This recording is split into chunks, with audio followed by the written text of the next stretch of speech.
Hi and welcome. I'm Dr. Donnie Wilson, and today I'm looking forward to introducing you to Shannon Miller. She is a holistic hormone practitioner.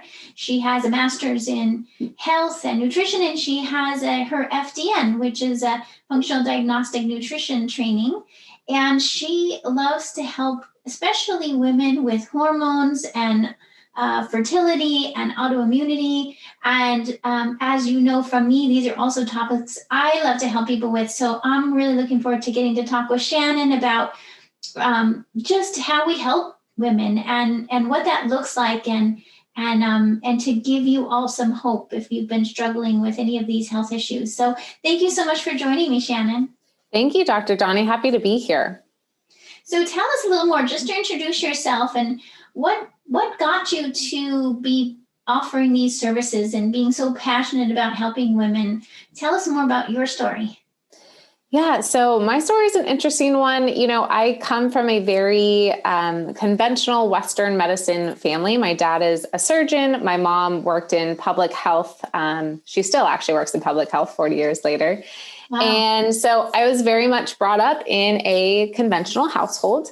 But my life took a very unconventional turn at a pretty young age. And I'm always very open about this part of what got me to where I'm at. Is around the age of 12, I actually started to struggle with an eating disorder. And that ultimately led to a lot of my issues down the road. But I started this very unhealthy relationship with myself and with my body. I was very much aesthetically driven. I had a lot of limiting beliefs, thinking my worth was tied up in how I looked. And so, I continued with an eating disorder for over a decade.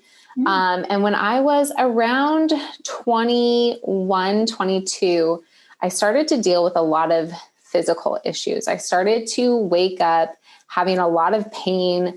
I always say it felt like I was having to walk on shards of glass first thing in the morning. As soon as I opened my eyes, I was like, oh God, here we are again. I have to get out of bed. And that was just the most painful thought to me.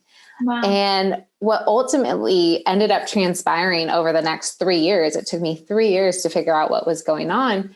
I had an autoimmune disease. It's ultimately what came about after seeing multiple specialists, after having a lot of different blood tests done. I even did some spinal taps, MRIs. I went through the gamut trying to figure this out. Yeah. And it's like this endless, now let's check this. Now let's do this imaging. Now let's do this blood work. Yes. One thing after the next. Yeah. And it's well, here's a referral to this doctor, and then they don't know. So here's a referral to this doctor. They thought I was pain seeking. They actually thought I was a pain seeker. I have alcoholism in my story as well, but I was never a pain pill person, but they thought I was pain seeking. And so I kind of had what I've heard so many times, and I'm sure you have too, is I was starting to think maybe I was crazy. Maybe it was in my head. Maybe these things weren't really happening. You start to question yourself because everyone else doesn't believe your story. So you start to question yourself too. Oh my gosh, and then it's even more pain. It's emotionally painful. And I was on Facebook one day and I saw this ad come up for how to reduce pain and inflammation in your body. And I was like, oh, that's me. So I went to this seminar, and it ended up being a functional medicine doctor. I had never even heard about functional medicine, holistic medicine, alternative healthcare. I mean, my mom did acupuncture a couple times, so I guess that's alternative.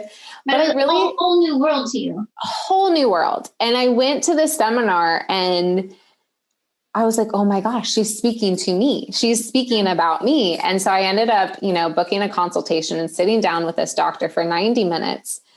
And she was like, Shannon, you have an autoimmune disease. And I was like, how do you know that?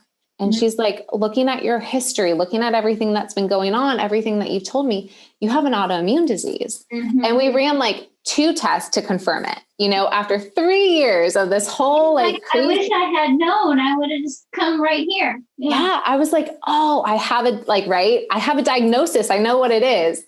And she's like, yeah, now we know what it is, but the real magic is in how we heal you. And this started a completely like 180 of my life because, like I said, I had an eating disorder in my history. I had alcoholism in my history and sexual abuse in my history too, which all, as we know, mind, body is so connected. It all really adds together in the end. And so I don't want to say like having to have a different relationship with food. I got to renegotiate the relationship I had with food and that I had with my body, and, see food as something that could heal me, as something that was truly my medicine. And where I got to by just really transforming my relationship with food and starting to speak to myself differently, I really started to heal. And that ultimately led me to go back to school to get my master's in holistic health and nutrition. And it was there that I wasn't engaged at the time, but I actually got engaged while I was in that master's program. So I started to think about kids.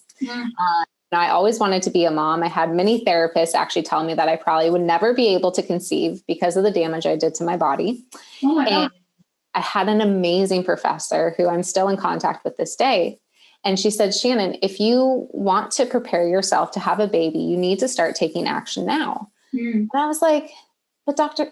Clark, I'm like 2 years away from really like wanting to conceive. And she's like, yeah, you should start on it now. And I was like, oh, okay. So I started to dive into all of this, information about hormones. I had been on birth control since the age of 13. Nobody ever told me like, you're supposed to have a period every month. Like I went years sometimes without having a period.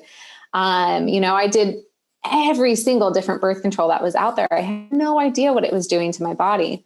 And so I got to spend these 2 years, like just preparing my body, going in deeper into mindset work, fitness, food. And I think maybe 2 months into trying to conceive, we conceived our first child.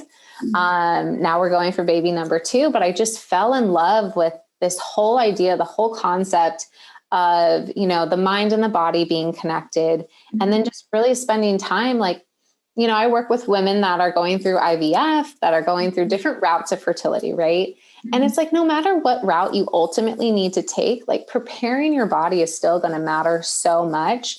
So that really is kind of my crazy, story of how I got to fall in love with holistic health and especially, autoimmunity, but also female hormones. And I'm so grateful for the struggles, right? Because it made me learn so much about myself and it helps me understand other people on an even deeper level as well. Well, I think that's what I hear really unique about your story is that there's something about you that you were willing to look at the struggles as an opportunity for learning. And I know that so many people feel stuck in the struggles, and I've been there too. I can totally understand because I've had a lot of pain in my life too, and pain in the body, and as well as emotional pain that you also shared with us. It can cause us to become locked in our own bodies and very separate from ourselves, right? It's like we kind of imprison ourselves and it can feel like you're very lost, very lost, like you lose track of who you are, like you were saying, because the medical system can feel like it's dismissing what your symptoms are. You start to question yourself, so you lose track of yourself and you lose track of the fact that, we're humans living in a human body. This is our body. This is what we're doing. And it can be, because of the pain, we want to get out of our bodies. We want to try to get away from the pain, but that's not going to happen. We're in a human body. So we need to actually go into it and work through it and find our way through it. And so you're really, I think that your story is an inspiration to people that's possible, that you can learn from the pain and that you can find other solutions. And especially say with fertility, where I think so many women are told, I know I hear from women too all the time when I'm helping them with fertility, that they're told all the time, oh, you won't be able to have a baby, or you likely are going to have a problem. And it's right away, I see that it's putting this negative intention into the space. And it's like, hey, maybe that's true, but maybe it's not true. How about instead we say, hey, we understand, you can accept your body and say, hey, my body's been through a lot, but I'm going to also hold the space for something different is possible if I shift my diet and my environment and my self-talk, and right, then it can shift, the body can shift, and the ovaries can ovulate and pregnancy can happen. Mindset it's powerful. Like you can eat all the right things. You can, have the perfect workout routine. But if you're speaking negatively to yourself, and I did this for years, I spoke negatively to myself. And I love the phrase, like, you can't heal a body that you hate, right? You can't heal a body that you're at war with. And something that I'll have some clients do, and they look at me when I first tell them this, they're like, you're crazy. You want me to say that? And I'm like, yes. And I'll have them say things like, I'm having a regular period. I'm ovulating every single month. I am carrying a healthy baby. And like just making those truly powerful statements. And a lot of times it's women that haven't ovulated or haven't had a period in months, if not years, that are struggling with PCOS, polycystic ovary syndrome, where their periods are really off, and they start to say those things, and it shifts something in the body. You're really nurturing your body to do what you're asking of it, of what, intention you're putting behind it. And it's pretty powerful to see how things can shift and change just by shifting the mindset. Well, we know that if we put an intention out there, first of all, our reticular activating system in our brain starts to seek that. We're basically saying to our brain, let's find this, let's experience this. And I really think that the body listens to what we're saying to it. Oh, yeah. So if I love this, what you're saying, like, I'm ovulating, I'm having a regular menstrual cycle, I'm pregnant, even if you're not yet, but you're saying it, and that's why at first it feels weird, because you're like, how come I'm saying something that if I look right now, it's not showing up in our 3D reality, but you just practice saying it anyway, and then your body will follow those thoughts, and then you can't help but, it does take that kind of trust, to just kind of fall forward into that. But it is when you've been through so much pain and you're ready to give up, at a certain point, you're like, okay, I gave up already. Let me just try this, Yes. And sometimes it's when you surrender like that, right? You just like, let it all go and just surrender and be like, okay, I'm just going to say it anyway and see what happens. I call it the gift of desperation. Like, it's kind of the gift of exhausting all the other routes of trying, the conventional route, or so many of us, right? Like, we see this person doing one thing, so we try and do that. And we go through all the different things, and it's just like, oh my gosh, I'm tired. Like, somebody just hand me something that's going to work. And it's truly that gift of desperation. And I love what you said, like the gift of surrendering, surrendering. People think it's a weakness, right? They think it's giving up, but it's not. It's really letting go and stepping into your power, not away from it. But it's just kind of releasing the fact of like, okay, I can't do this on my own. I can't do this by myself. Like, I need help. I need guidance. And we were not made to live in isolation. If 2020 taught us anything, right? It's that we need people, and there's strength in community. There's strength in finding other people that have similar struggles and banding together and having people to listen to you, people that you can, open your heart to, people that are just going to say, hey, I've been there too, and there's a way through this. I think there's such power in that.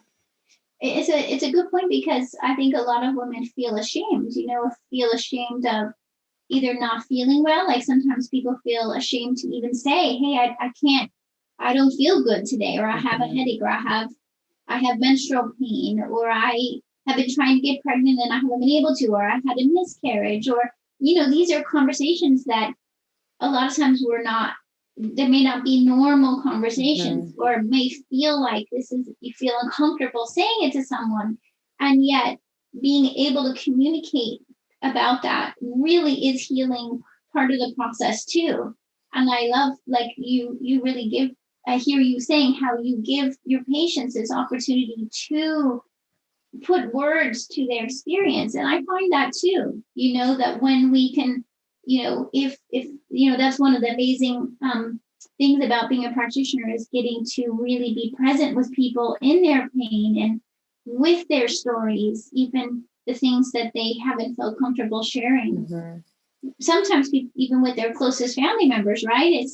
It's like we start to we kind of make ourselves alone in it because we're so afraid of how the other person's going to respond. And so sometimes it can help to have a practitioner you can share it with first until you can kind of get the words and get the feeling of it. And then you'll sometimes find, okay, now I feel more comfortable sharing about this with other people too. Yeah. And I think too, it's oftentimes there is so much shame around, like, I don't know why it's taboo to talk about periods or ovulation or vaginal discharge, but it's like, as women, at least we all have it. We all experience it. Yeah. And like, again, I'm a very open book. I had a miscarriage a couple months ago and I shared it because that's the only way I know how to process things now is I have to share it. That's part of my processing. It's part of how I, grieve things and work through things. And it opened the door to other women to share their own experience as well. And I think it's just sometimes we don't know how many people have gone through the same thing because we're all so afraid to share it. But there's so many people that are going through the same thing. And I think it does take a little bit of time to be able to find the words, right? Like there's a lot to the throat chakra and actually finding the voice and putting into words how we're feeling. I think sometimes at least for me, like I was so used to just burying things and shoving things down that putting words was really hard for a long time. Yeah. But again, those struggles. And I think why I embrace my struggles so much is that it allows me to get closer to other people. It allowed me to get closer to myself. And it allowed me to actually have honest relationships for the first time in my life because my wall was down, my shields were down for the first time. And I was able to let other people in. And so, I think healing is not a isolated, journey. Healing happens with other people. Not, even if people aren't going through the exact same process or, are on their own health journey, it's still like we heal in community with other people. Yeah, thank you. And thank you so much for sharing about your miscarriage experience, because I think you're modeling how to talk about it and how to feel about it and how to connect with other people. And other cultures do that more than our culture. And I think it's definitely going to be healing and helpful, because otherwise then it gets stuck in our system as a trauma or a stress, and that just adds to the pile of other stresses. And yeah, I totally agree. I found that for myself too, that the more I share, I had a history of migraines for over 20 years, and I used to not say anything about it, like, because I felt like, well, I'm supposed to be there for my patients, and I can't be saying to them that I'm having a migraine. And when I finally did start talking about it and sharing and saying, hey, I get these migraines, is when the migraines stopped happening. So it's amazing to me, like, of all the things I was doing as a naturopathic doctor for over 20 years, it was talking about it that I think made a big difference. And I think that your point is the way I hear it is like, hey, we're all human, and human bodies do some stuff that we sort of think of as gross or or we're not supposed to talk about it. But the reality is we all have human bodies, and all women's human bodies bleed and have discharge and sometimes have a miscarriage or get pregnant or don't get pregnant or, or in pain, or this is what our bodies do, those things. We vomit, we poop, we sleep, that's just part of being in a human body. And when we talk about a baby, we're like, oh yeah, baby, of course they're going to do those things. But somehow we think that as adults, we're not supposed to do some of those things, but it's not true. It's just part of our human nervous system and our bodies. And to be more accepting of ourselves, then we can be more able to share with others and be accepting of them. And it's such I think, a missing part of the healing process, because we're a lot of times in medicine, we're in a separate room and everything is, of course, confidential, right? But that creates the separateness. And so just relooking at that and encouraging those who are listening to just look inside and say, hey, is there some part of my story that I've felt hesitant or ashamed or some reason not felt comfortable sharing, and how to start shifting that. It doesn't have to mean that you're going to, make a big announcement, but you can start shifting that direction gently and gradually, right? Yeah. And I think sometimes it's like the missing pieces in what we're not saying, right? It's oftentimes not in what somebody is saying that we need to listen to. It's everything that somebody's not saying, because that's really where a lot of the healing opportunities or, the missing pieces are lying. And it's interesting that you just said, like, the separateness, because again, my dad's a surgeon. I'm so glad we have Western medicine, right? So grateful for it. Yeah. The one thing that happens though, is that everything is very dissected, right? You have a specialist for this, a specialist for that. I mean, that's why it took me so long to get a diagnosis, is that they were just looking at one function or one area, organ in my body. And it's like, the body is connected. The mind is connected to the body. You actually can't separate them and hope to figure out what's going on. And that's why I'm so grateful for functional medicine, because it takes the whole person into account. And I think, if any of those doctors had been like, hey, how were you born? How were you brought into this world? I was a C-section baby. Mm-hmm. From the get-go, my immune system took a huge hit because I didn't go through the vaginal canal with my mom. Mm-hmm. Like, that's a huge piece of the puzzle, but nobody asked me that until I went and met with this other doctor. Nobody cared about that. And I'm like, mm-hmm. From birth, right? We have these different pieces of our story. And that's why our whole story has to be taken into account, not just what's been going on the last 6 months, but what has been going on for your whole lifetime, because there's little pieces of the puzzle that are going to create the full picture all along the way. Something a lot of people don't know is that too much stress can actually create an abundance of health problems like high blood pressure, high blood sugar, anxiety, migraines, insomnia, even fertility issues. This is because high stress puts your adrenal glands on overload. They release cortisol and adrenaline, which controls your digestion, hormones, immune system, energy, focus, and even your emotional response. So how can you beat stress when you don't know where to start? That's why we have a free 7-day stress reset program. It's designed to help support weight loss, digestive healing, and hormone balancing. It includes support for integrating self-care, daily tips come to you by email and video, gluten-free, dairy-free meal plans, as well as grocery shopping lists, journal pages, and more. This free program will help you beat stress and put you on the path to wholeness in your body. Get your plan now for free at drdonnie.com. Yeah, and sometimes it like in naturopathic medical school, we use this technique, but anyone could do it anytime. It's just write down your story, from your birth, or even when your mom was pregnant, and just write it down. What is the story of your life? Because for a lot of people, maybe they've never really told it that way or just expressed it, even if you start by expressing it to yourself through writing. Mm-hmm. And then, maybe, working with someone who then you can talk about those experiences, and sometimes just getting to express it and love yourself through. Mm-hmm. Because usually in our childhood, a lot of times we didn't have a loving presence.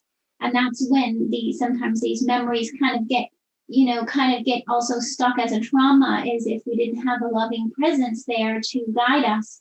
And so we can do that now. We can go back mm-hmm. and go, okay, where were the moments in my life when I could have used some loving support, and then give it to yourself even mm-hmm. at this moment in time. And that can have a big shift too. Yeah. Maybe you've seen that too. Yeah. I love the, kind of model of speaking to your inner child or speaking to that younger self, because so many of our belief systems, right, are in place at a very, very young age. And what I have found through my own story and through a lot of the women that I work with is that we have these messages, we have these beliefs that were in place from a very young age. Sometimes it's not because somebody actually directly said it to us, right? But sometimes it's just what we interpret. Yep. And we start to believe it with every single fiber of our being. I'm not enough. I'm not smart enough. I'm not pretty enough. I spoke with a woman a couple weeks ago. She was like, I was always told you're so pretty, but you'd be prettier if you lost weight. So for her, that's what she's always chasing. She's like, I'm not pretty until I lose weight. Right. Or, I'm not lovable because, a parent figure left or something like that. And there's so much that we need to heal of that younger child, And so, yeah, I love the writing down your story and starting to really look at that, not with any judgment, but just kind of with curiosity. Like, okay, what incidents or what experiences have really shaped how I think, how I act as an adult or as an older self. So I love that idea. For sure. Yeah, it's so valuable, and I've really seen how it can shift something at a deep level where all of a sudden your perspective shifts, because if we're looking at these limiting beliefs and we all of a sudden shift that limiting belief to a statement that's loving and unconditionally supportive, that can really shift the way you look at yourself and your life and the decisions you make. And it's like, all of a sudden it's this tiny little tweak, and yet it has this ripple effect and it can help with, as we've been talking about from the beginning, that can help even with things like menstrual cycle and fertility and autoimmunity and any kinds of hormone imbalances or other symptoms in the body, like migraines and anxiety and depression. And I help a lot of women with HPV or abnormal pap smears.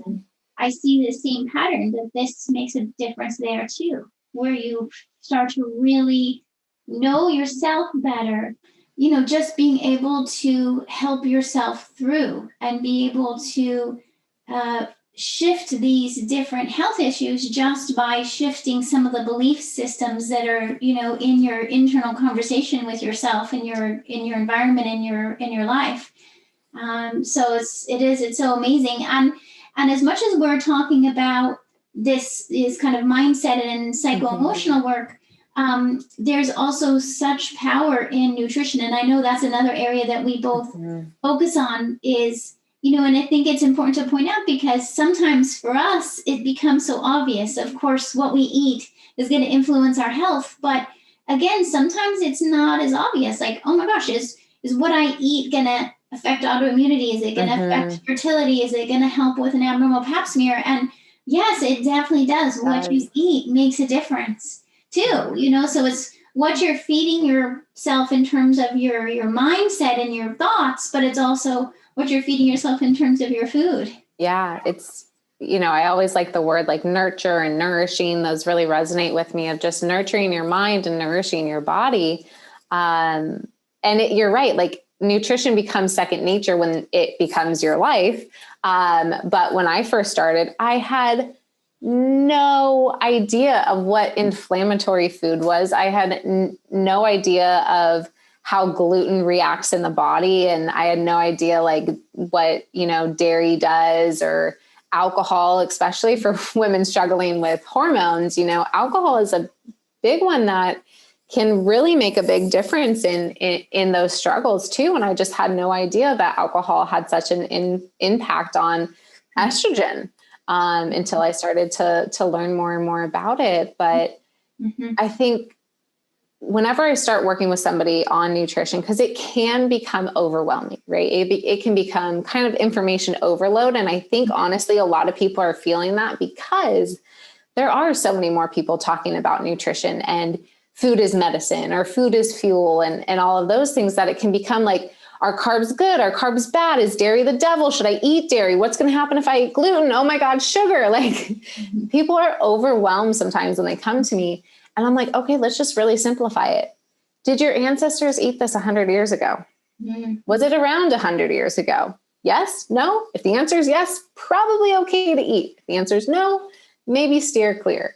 And kind of really just taking it baseline at first before getting into the nitty gritty, because a lot of times for people to pick up an apple over an energy drink, like that's a huge shift. And it's like, okay, cool. Let's start there.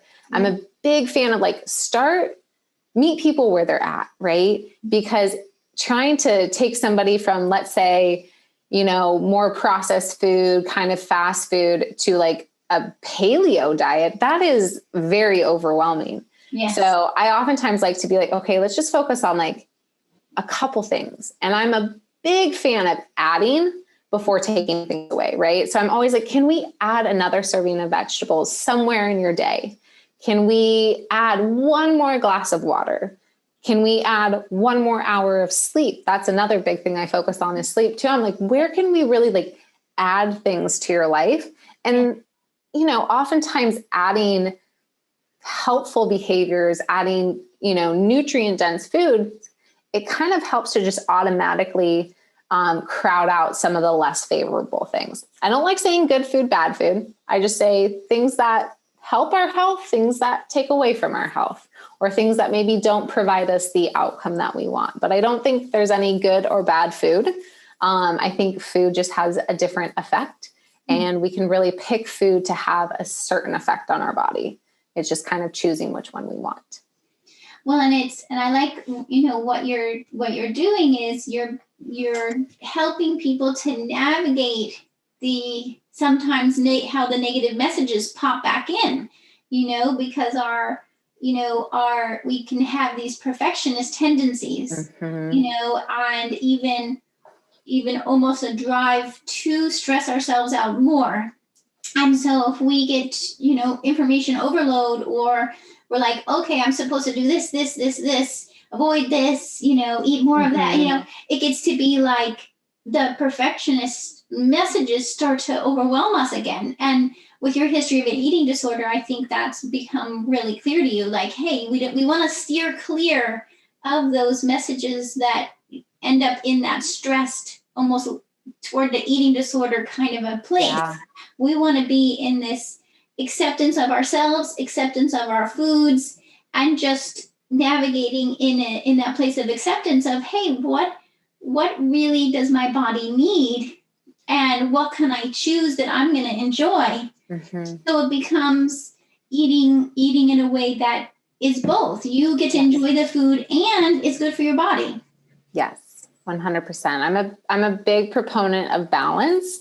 And again, because if I become too rigid in what I'm eating, it leads me down a dangerous pathway. Mm-hmm. And, I've seen a lot of people in this industry kind of almost become very indoctrined by certain ways of eating, or like, oh my God, you can never have that. And it doesn't sit well with me and my approach, basically.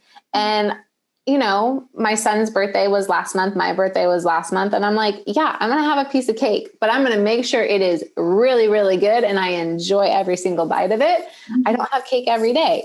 But when I'm having some of those foods that are, I call it, sometimes I choose foods that are going to nourish my body, and sometimes I choose foods that are going to nourish my soul. Right. Sometimes they're different. And my husband always jokes, because I'll say, like, sometimes the healthiest choice you can make is to have the cookie.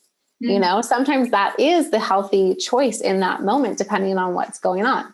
Yes. Sometimes it's going to be, a green smoothie or a kale salad, but sometimes it's a cookie. And really, I think the big takeaway that I've had, and that I like to distill into people, is be in tune and be in touch with your body. Don't be so disconnected. Don't rely on a food tracking app to tell you if you're hitting your calories or not. Don't rely on a fitness tracker to tell you if you've taken enough steps. Like, mm-hmm. those are tools. They have their place. Mm-hmm. I think the biggest tool we have, the biggest resource that any of us have in how we're doing, is our own body. Yeah. And, we know our body better than anybody else, better than any doctor. So I always tell people, like, don't let a doctor tell you that you're not feeling the way that you're feeling, because you spend every day in your body. You've spent every year of your life in your body. Don't let anybody tell you that you're not feeling that, or, oh no, that can't be happening. Like, your body, listen to it, because we talked about pain in the beginning, right? Pain is a great motivator, but pain is it's a signal from your body being like, hey, something's wrong, and is taking Advil the right thing to just diminish the pain? Or is it taking that moment and being like, what's off? What is my body asking for? Because that's what pain is. It's a signal. It's a communication from your body. So the more aware, the more in tune we are with the body, we can become actually quicker at giving our body what it needs to feel its best. Yeah. But we become so disconnected from it. We rely on so many things outside of ourselves instead of just being in our bodies again. No, it's so true. It's the other day, guiding people to, even like turn out the lights and just close your eyes and go inward and see, because otherwise we're so distracted, right? We're so distracted with all the different things going on and comparing ourselves to someone else, and we lose track of ourselves and we lose track of what our body's trying to tell us. And when we can go inward and we tend to feel like, kind of spending time with ourselves is like, it gets categorized as something like either that we're doing nothing or we should be doing something else. So I really like to encourage people to just be like, no, you need that time to just connect in with yourself and listen to the messages your body's giving you. And not that you're going to necessarily, like you said, go respond right away to everything your body's telling you. More like you want to listen and then consciously and intentionally decide, hey, what am I going to choose differently to shift this pattern based on what my body's telling me? And so it becomes more of a gentle and gradual shift versus a quick fix. It's these things we're talking about. I mean, it's not a quick fix to get the ovaries working again after being on a birth control pill, for example, or after being under a lot of stress, like an eating disorder. The ovaries under that kind of stress, they're told to turn off. So it's gonna take some time for the ovaries to get the signal back again. Oh, okay, it's time. It needs to feel safe inside your body. It needs to feel not stressed. It needs to feel like you're getting fed regularly and sleep regularly and light and dark exposure on a consistent basis in order for the ovaries to feel like they can make hormones and ovulate and hold a pregnancy, So that takes time. That's not going to happen overnight, right? It's the consistency of taking good care of yourself and connecting with others that allows the ovaries to get those signals. And same with the immune system and autoimmunity, right? It's the same idea. We need to shift the internal stress in our bodies in order to shift the immune system away from autoimmunity, because autoimmunity is really our immune system trying to protect us from ourselves. When we think about it, it's like, why is the immune system trying to protect me from myself? Well, because it's so overwhelmed with all the stress that it gets confused and turns inward. And we can shift that once we become aware of it. We can shift that pattern. I mean, our body, like the mechanisms that are innately woven into us is incredible, but our body is always 100% of the time trying to keep us alive, and I know for me, I felt at war with my body. I felt like my body was like out to destroy me. And I had to have that little flip of like, no, my body is trying to protect me. What do I need to, what is it trying to protect me from? And how do I resolve that issue? So, and you said one of my favorite words, especially when we're talking about reproduction, safe. Our body needs to feel safe, right? It doesn't want to feel like it's chasing the bear or running from the bear, because especially when we're talking about fertility, the body goes, hey, not safe, not time to bring a child into the world. And even if you're not trying to conceive, ladies, your cycle, especially ovulation, is critical to your health, not just making a baby, but to your health. So that ovulation, it's not your period that's the main event. It is ovulation that is the main event.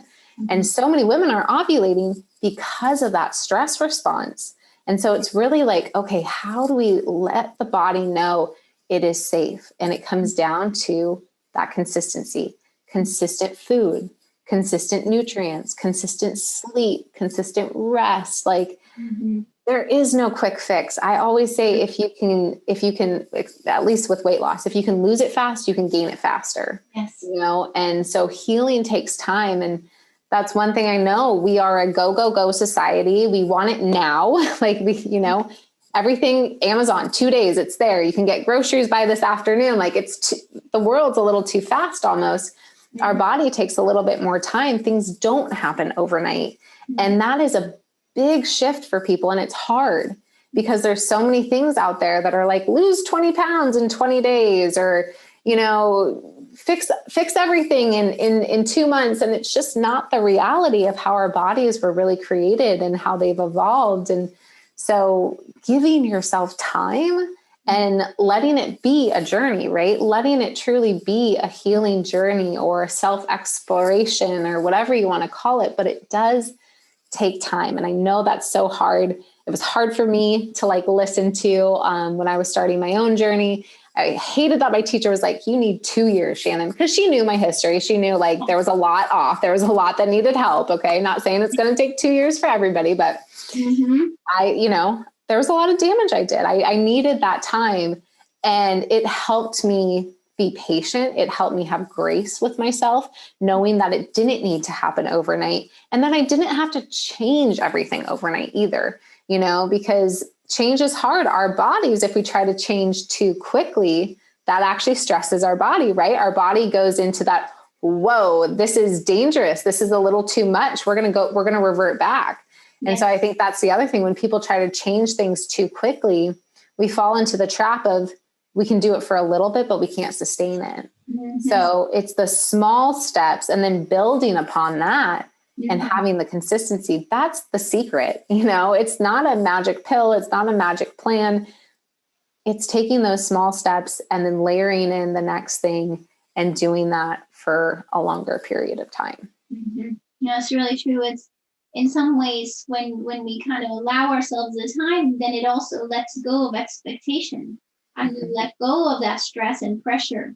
And sometimes at first it feels weird because we're so used to feeling stressed and pressured. Mm-hmm. We know that it's like, oh, wait a minute.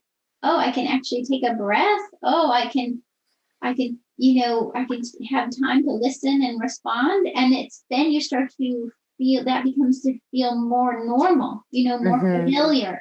And that same feeling that you experience, when things are just more gentle and more relaxed, that's the same experience your body wants and needs in order to function. And it's such a good point about how it's amazing that how the body starts working when it gets to experience that day in, day out. I mean, that's the thing. Our bodies are just constantly responding every day and picking up on all of our mm-hmm. stimulation. And if we shift that stimulation consistently, the messages inside of us shift too. And it's I see the same thing when I work with patients with fertility, but also with HPV and abnormal pap smears, because it's amazing. The more we help recover from the stress is how I think about it. Shift out of stress mode and back into balance on all these different levels. When we start to shift from digestion to hormones to immune system to nervous system, we start to shift out of stress mode and into more of a balanced functioning, then our immune system can fend off viruses like HPV mm-hmm. or EBV or Lyme or whatever chronic infection might be happening. It also then allows for the ovaries start working, the thyroid starts working, the cortisol comes back into balance. And so it becomes this orchestra of mm-hmm. health.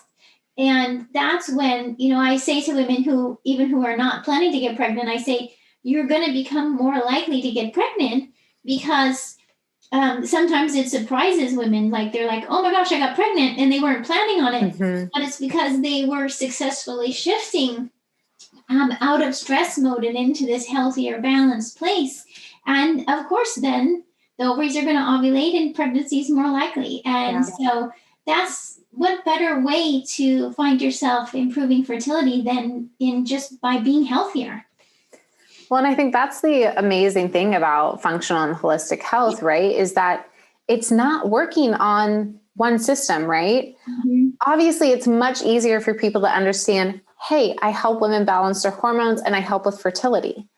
But that's not all we're doing. Just like you said, you can't work on fertility without working on the immune system, without working on blood sugar regulation, without talking about detoxification and toxins, without addressing thyroid. Good Lord, talk about a critical part of your fertility journey is your thyroid. Yeah. You can't isolate it. And I think that's the beauty of it too, is that we don't have to know the intricacies of every single disease and every single function and system. It's like, we just support the entire body. And if you support the entire body, everything gets better, like who doesn't want that? Mm-hmm. Which I just think is a really beautiful piece of holistic health, is that it really is taking everything into account and helping improve maybe things you didn't even think you needed to improve upon. Mm-hmm. Yeah, sometimes it is a pleasant surprise. Like all of a sudden you're like, wait a minute, I used to have this issue and it disappeared. Where did it go? Mm-hmm. It can be a pleasant surprise. And I want to make sure everyone knows how to find you so they can connect more with what, just these messages that you're sharing and the opportunities to learn more from you. I know your business or your practice is called 3 Leaf Health, right? Yes. 3 Leaf Health and Wellness. And the 3 is very symbolic. 1 is the Trinity, which I grew up with. I'm the youngest of 3. And then obviously mind, body, and soul. But when we talk about fertility, it's preconception, conception, postpartum, and then the 3 trimesters. So 3 is a very sacred number to me. Yeah. And I'm Irish. So 3-leaf clover. So my website is 3leafhealth.com, and then 3 Leaf Health and Wellness on Facebook, and at 3 Leaf on Instagram as well. Wonderful. So, oh my gosh, thank you so much. And I encourage everyone to go find you and connect with you, especially if this conversation has resonated with you.